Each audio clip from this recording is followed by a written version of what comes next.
នេះគឺជាផ្ទះយាយអាក្លឹមពេលមេភ្លៀងម្ដងមានខ្យល់កត្រាក់ខ្លាំងពេលហ្នឹងយាយគាត់ជាប់នៅក្នុងផ្ទះគាត់ភ័យខ្លាំងមែនតើបងប្អូនយាយខ្ញុំសុំសួរមួយមើលពេលដែលមេភ្លៀងម្ដងមានផ្ទះខ្លាំងអើយតើវាຕົកលំបាកអីគេខ្លះទៅលើយាយអញ្ចឹងចលខ្លាំងចលគួចមកហើយពេលយាយនៅម្នាក់ឯងពេលហ្នឹងនៅម្នាក់ឯងហើយដល់នេះបើរត់ទៅផ្ទះកូន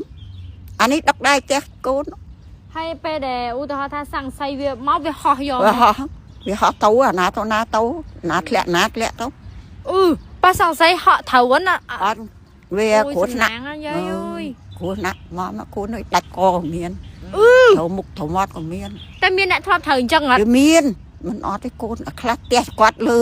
ក៏មានយាយក៏ថាចេះបើសិនជាពេលហ្នឹងអត់មានប្រូក្លឹមមកជួយទេក៏ថាផ្ទះហ្នឹងសកាត់លើគាត់ចេះតែក្លឹមមកជួយតន់អញ្ចឹងណាព្រោះសង្ស័យវាបាក់មកក្រាប់បាក់មកតិចផ្ទះវាហក់ចេញជាងតាងអស់ហើយហ្នឹងយាយរួមទៅបាក់ដល់ហើយយាយចាស់យាយពេលមេភ្លៀងម្ដងប៉ាបងប្អូនឲ្យសំខាន់ណាពេលហ្នឹងគោលាន់ណាគូលាន់ខ្លាំងមែនតើមើលចាហៅអត់មានណាហ៊ានចេញទេគូនអើយចាំពេលគោលាន់អញ្ចឹងពេលដែលប្រហែលដឹកយាយទៅនោះតើយាយអើយទៅធ្វើអីគេងមែន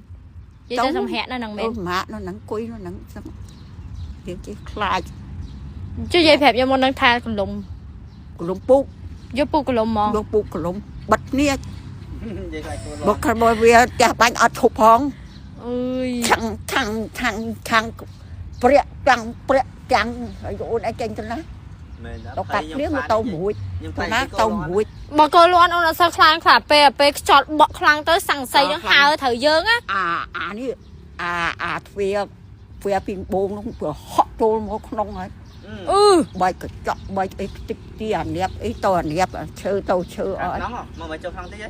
មើលសុំចូលមើលក្នុងផ្ទះយាយបន្តិចមើលឡើងតាមហ្នឹងអីយាយណា